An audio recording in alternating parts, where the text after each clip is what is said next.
When you log into the Adobe Connect through the web browser, we often recommend to download the Adobe Connect application and use it that way. You can tell you're in the browser. Normally, you'll see the URL at the top of the screen. I'm going to full screen just for visibility now. And there's an image of a globe next to your name in the attendees field. If you're using a work computer and restrictions prohibit you from downloading and installing new apps, you may not be able to do this. If you have advance notice, you may request access with your IT department. If you don't have any restrictions, this is the way to download the app. You go to the question mark icon in the upper right corner of your screen.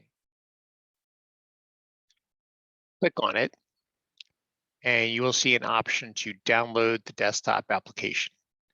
You click on that, a download file will launch. It says Connect Shell Setup. And once it downloads, you double click on it.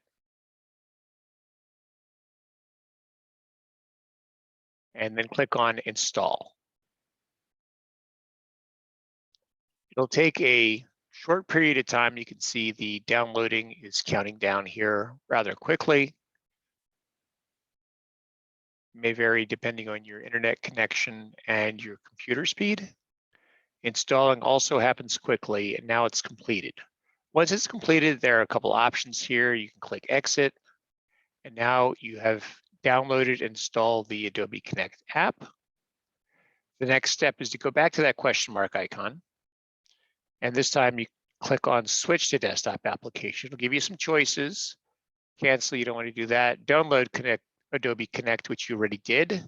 And this is the one you want to select, Launch Adobe Connect. It'll take you out of the web browser that you're in, relaunch the room, and now you are back in the application. You'll notice that there's no longer a globe next to your name indicating that you're in the browser, and you'll need to reconnect your audio by clicking on the mic at the top of the screen.